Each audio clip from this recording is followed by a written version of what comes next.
I'm not stopping it again.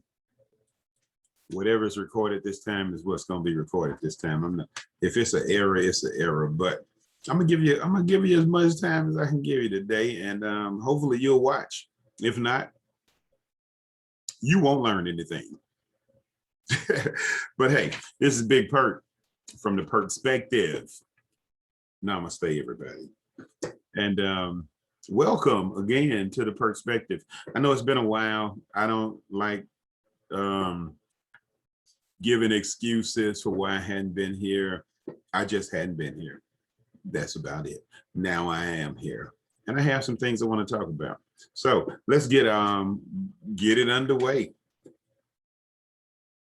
First up, and probably the only thing up, is our leaders. We really need to take a look at how we're choosing them and what kind of standards we're holding them to. Say, for instance, you're a airplane pilot, right? You can't take drugs, I'm assuming. I don't know. I ain't never took a drug test to be a pilot, but I would assume they're not allowed to do certain drugs. It's a lot of lives at stake. A person working at a car company where they build cars, they drug test them. You're not allowed to do any drugs. You can drink, but you can't do drugs. Now, here's the thing. That being said, we should have some standards in place for our leadership, don't you think? Don't you believe that our leaders should have some type of standards in place? We're not drug testing them, and we need to probably. They're always talking about drug testing people who are on welfare. I think we need to drug test the politicians. And here's something I like to call, when God gives you a punch to throw, make sure you throw it. Let's look to Proverbs 31, ladies and gentlemen. And no, I'm not talking about a virtuous woman. Not at all.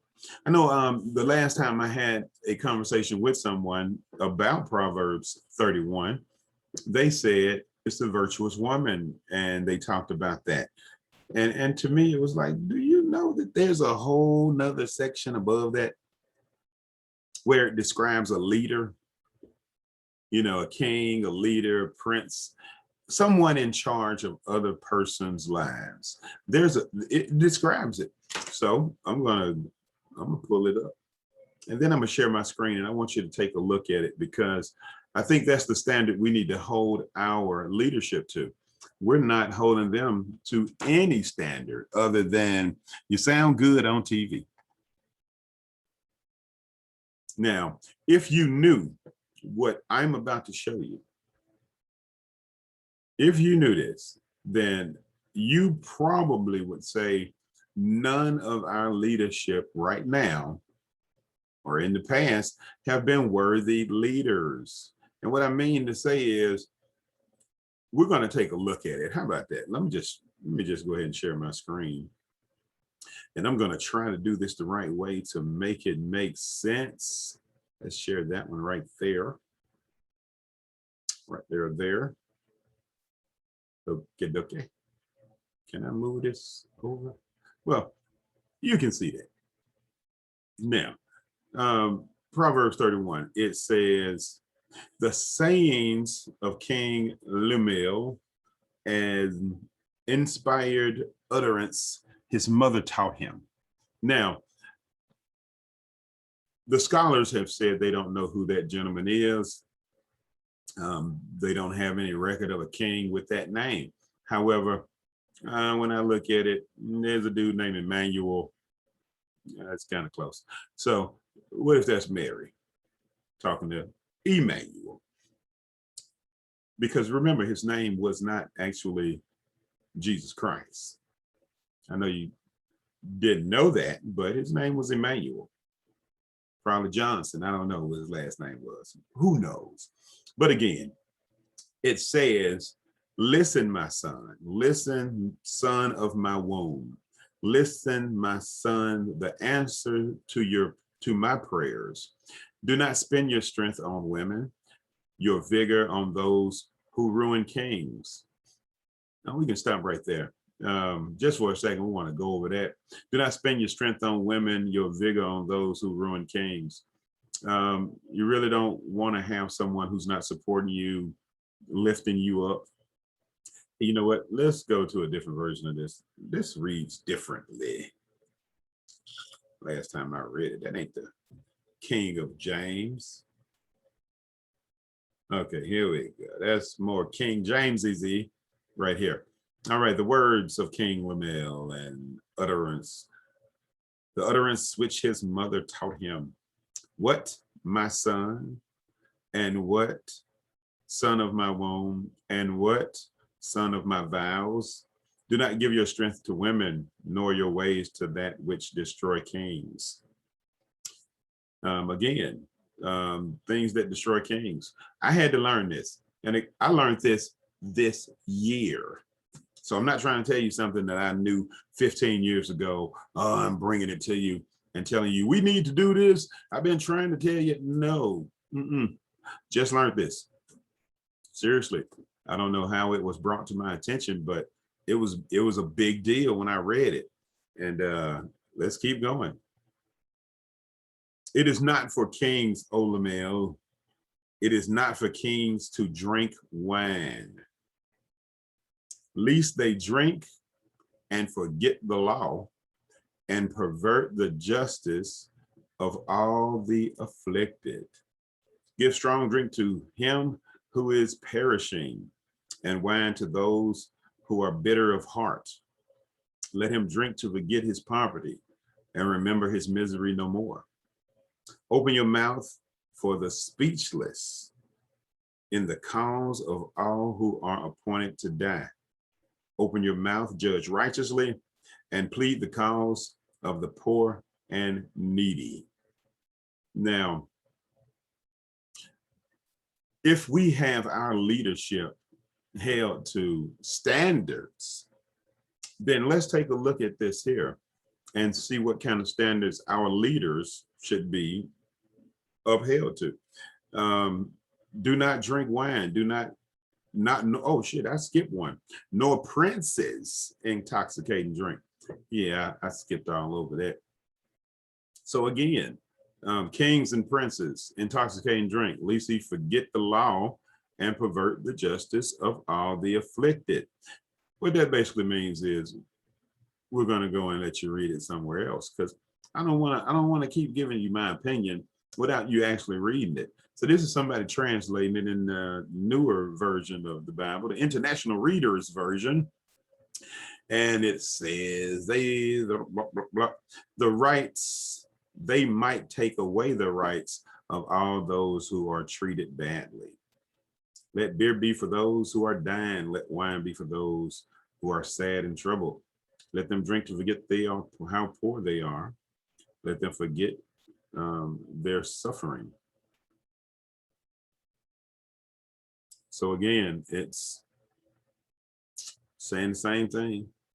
There was another version I thought was pretty good. Oh, that American Standard.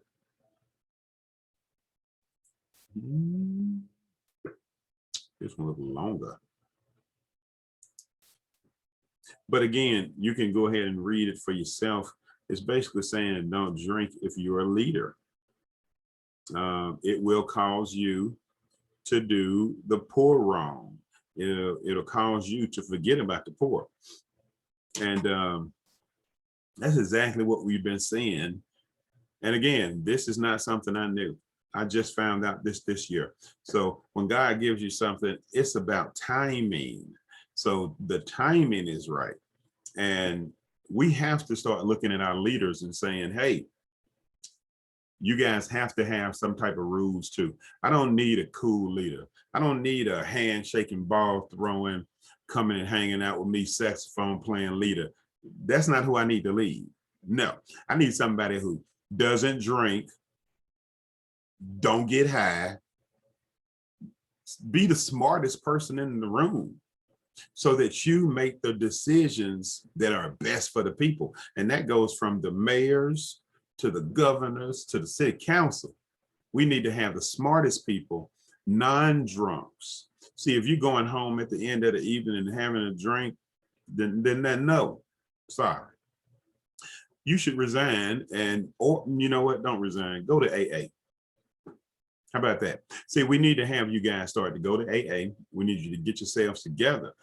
No fake AA either. I mean, go to AA, quit drinking, and learn to take care of these people. Because right now, you're doing exactly what the Bible says a drunk king or leader would do. You're doing exactly that.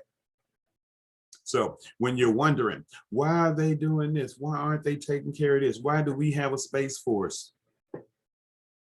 Why do we have homeless people who are veterans?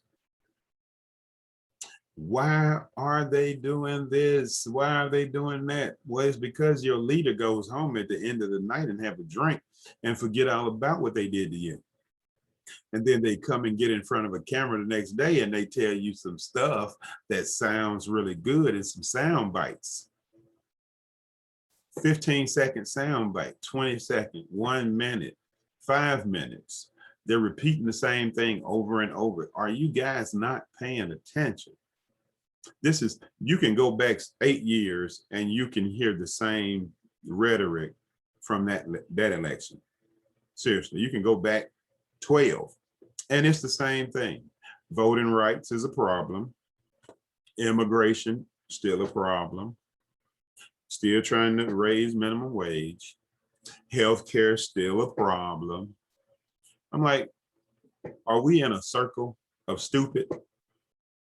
So everybody, you need to really think about what you're doing. Think about your crazy. Read some of these verses. Oh yeah, I'm supposed to stop sharing. I was sharing a long time, but that gave you plenty of time to screenshot and read for yourself and understand how your leadership has taken advantage of you. See, they thought it was cool to come out and be an ordinary guy. And that was what the people wanted. And true enough, that is what the people wanted. People watch too much damn TV. So if you watch your government, it looks eerily familiar to Young and the Restless. It really does. You have your Democrats and you have your Republicans. You have your Abbotts and you have your Newmans. You got the chancellors too. It's an independent group of people who are not actually fighting all the time, but they, I'm not even finna go there. But again, those two teams marry between each other. Those two teams are the same team. I'm not sure if you noticed, but it's the same team. So the problem is not with government. It is not, it's with the people. We're the problem. Yes, go look in the mirror. This the problem right here. It's because we didn't know that our leaders weren't supposed to drink. See, we didn't know that. We thought it was cool for him to be at the bar with me, having a couple drinks. That's a regular Joe. He's a regular Joe. That's a regular guy. I like him. I'm voting for him. And then he got in there and his drunk self or her drunk self, and they made some laws and did some things and they changed it, and the government got richer, corporations got richer, and they neglected the poor. Exactly like your Bible says. So if you guys are Bible people and you really want to tell me about how this is wrong and we need to do this and blah, blah, blah. Well, hey, right there, there's another one. Another one. DJ Kelly, that's some smooth stuff. Hey, but seriously though, if you're going to be up somebody's face talking about their sexuality and pointing fingers, and you probably can't even find that in the Bible, all that kind of stuff you're doing, then do this one, point that finger. This is the big finger right here. That's the finger. That's the one right there. Your leaders are drunk and they are neglecting you. They're neglecting the world, basically. They don't care about the animals. They don't care about the water. They don't care about the dirt unless they're digging it up to get something out of it that is valuable for them. We have the ocean on fire, people. The ocean's on fire. Nobody cares. Hey, I'm gonna ask you guys something, because I love asking stuff.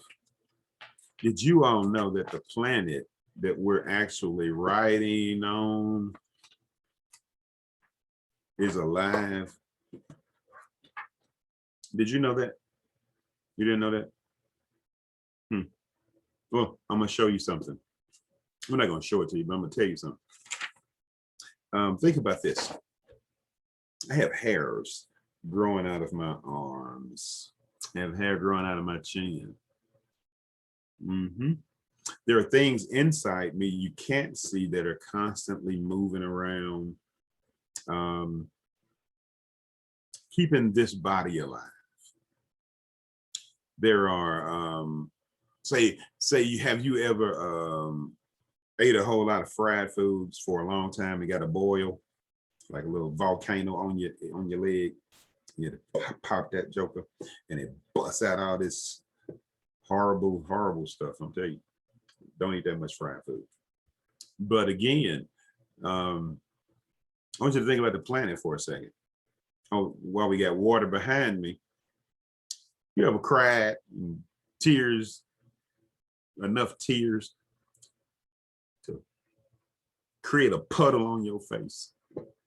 Okay, so now I want you to think about the planet. See these hairs, remember? These are trees. I cut them off, they grow back. Cut them down, they grow back. Trees on the planet. Yes. Now, volcanoes are like little boils on your body. What I'm trying to get you to understand is this planet is just like you.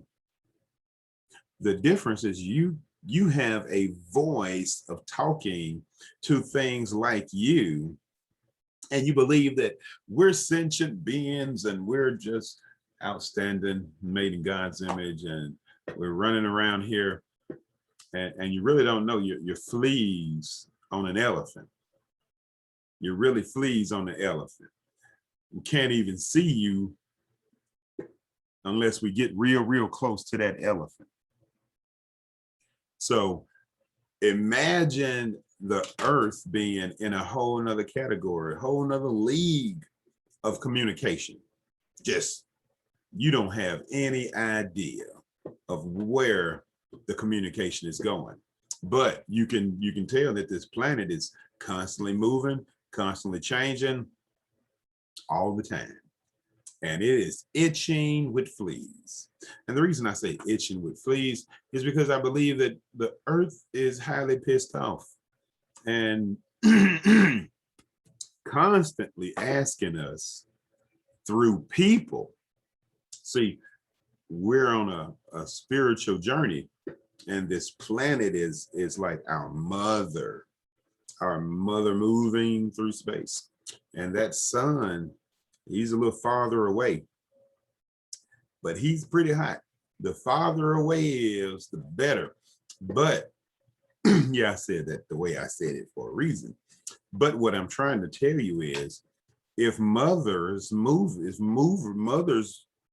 telling father, I wait till your daddy get home, these fleas is bothering me. That kind of, to me, y'all talking about global warming. Yes, the emissions is a problem, not so much as the fact that we are not caring.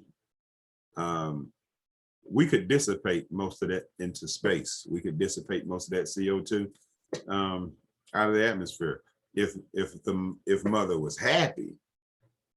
However, I don't believe she's happy. She sees her children neglected. She sees this massive amount of wealth being generated for the politicians and multi-corporations. She sees the pain and struggle going on for the majority of the people. So being that that's the case, what if she had said, Father, I can't wait to get home? And all those dire warnings we have with these 100 15 degrees in Canada, people. Canada's where you go for the summer to get away from the summer. Not this year. You leave here, go into Canada, you go into a worser summer than the summer you just left.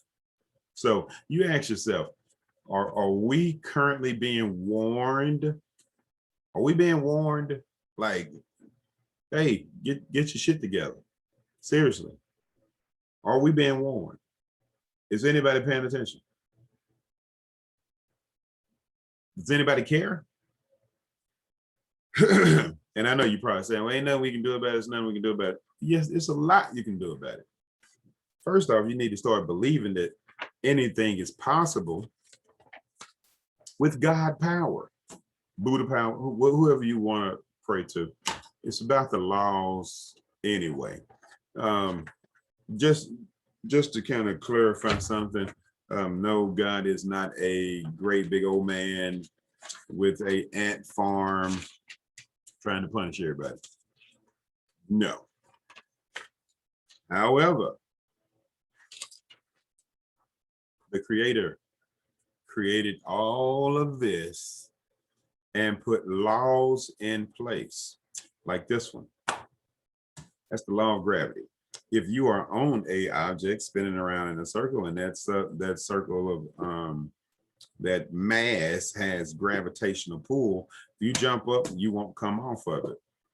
That's the law of gravity. You know that law. You ever heard of the law of comeback? How about the law of use? If you hadn't heard of the law of use, I need you to go look that up, Sanford and Son, because that's one I just learned about recently. Like I had to get rid of a lot of stuff, you know. It was like, I'm not using this stuff, and this is what's holding me back. I can't get new stuff because I'm trying to keep on this old stuff. Is that what you said, God? Loosed it, and I promise you, I got some new stuff. It was like, where did that come from? Where did that come from? And then one day you look around and realize that even though you were giving away some stuff you thought was valuable, God replaced it all with better new things. So you have to understand these laws if you want to prosper. There's another one I just read today. It was not the first time I read it, but it gave me a different understanding of how I had been taught, so to speak. And it was, I think this was some Exodus. Might not have been Exodus. I can't remember exactly. I'm gonna look it up. I know I posted it. Where am I from? But it said, everywhere the soles of your feet shall tread. That's some land I've given you. Now, here's why that's important. There's a lot of people who walk around barefoot, and then there's a whole lot of people out here talking about, I'm a shoe fanatic, I got my shoes and all of that. Well, if the soles of your feet shall tread upon the land or something, whatever, let me see.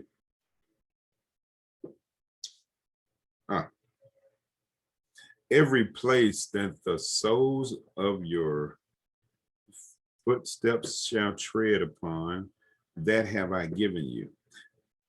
Given unto you. That's Joshua 1:3.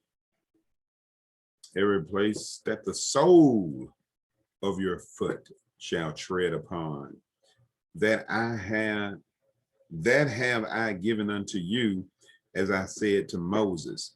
Now, I don't know how you feel about that, but it didn't say the soles of your shoes shall tread. It didn't say the soles of your sandals. It said the soles of your feet. Now, how many places have you been barefoot?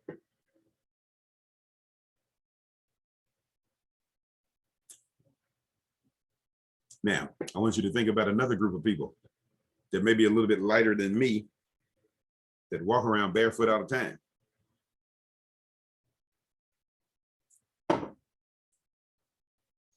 See, a lot of times we want to blame some people for our situation when they didn't have anything to do with our situation.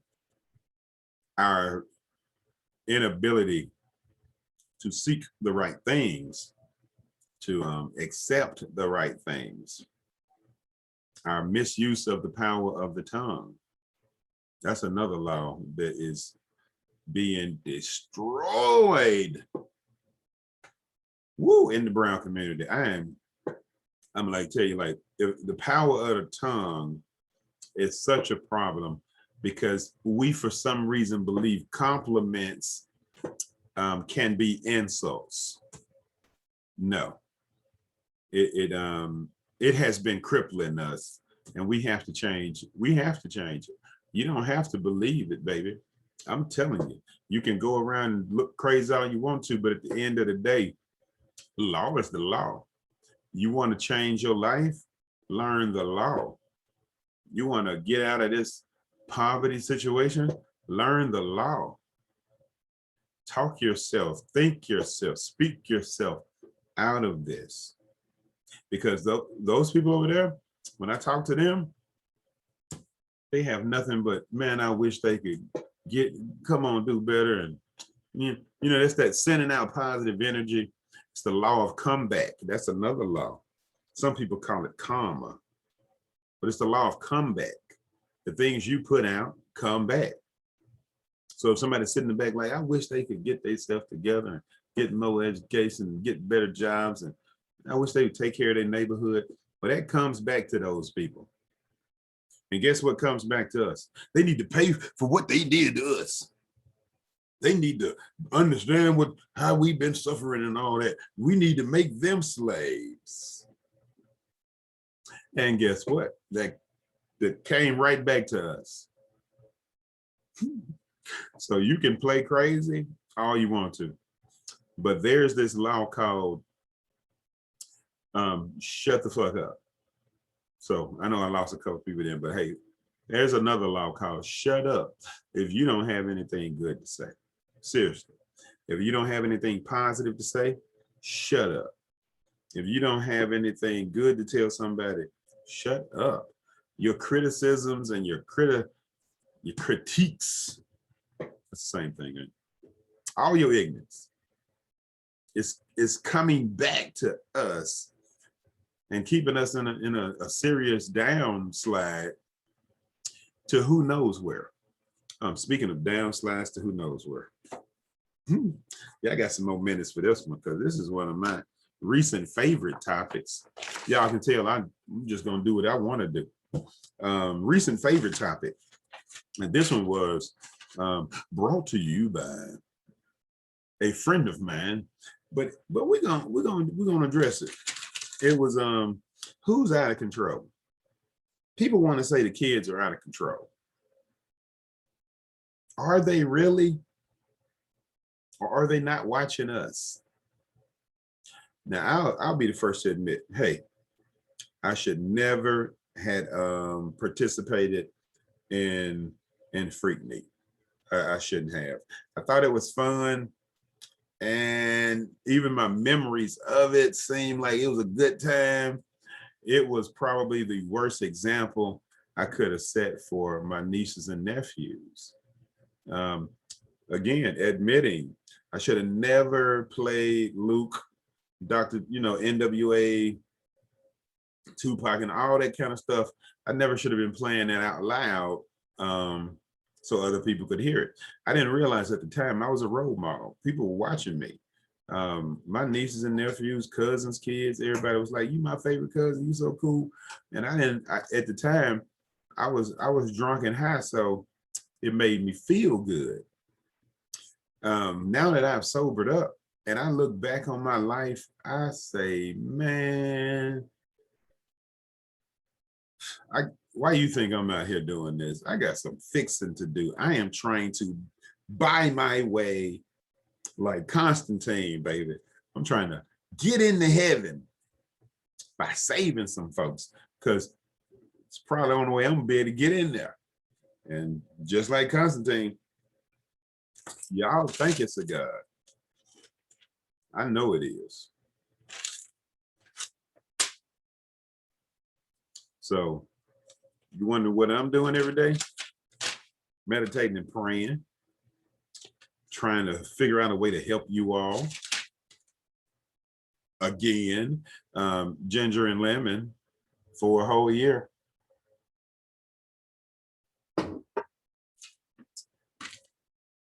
And now we're here at Proverbs 31, again, trying to show you where I'm not here trying to talk about anybody. I'm not trying to put anybody down. I'm saying we have to do some things differently. And one of those things is we need to have some accountability for our leadership. Our leadership has seriously failed us. And every time I see them drinking wine, beers, now that I've read Proverbs 31, I'm like, that's our problem right there. That's our problem. That's the problem. That has been the problem. And we just have not been paying attention. So we need to get some accountability for them. And I don't mean some fake accountability. We need some real deal, Holyfield accountability. We need some people who quit drinking, who never drank. Probably quit, probably be better, because at least you're saying, I know how messed up it is and how stupid my thinking was when I was drinking. See, that's something I know from meetings I go to. I can't really tell you who they are because, you know, they don't want me to, you know, I go to the meetings and guess what? You'll be surprised at who's in there. None of your leaders, though. None of them. Hadn't seen none of them. Not one. None of them. None. And we do online, and they're still not there. So you want to know what your problem is, why your streets messed up, why your taxes are messed up, why they got roadblocks everywhere?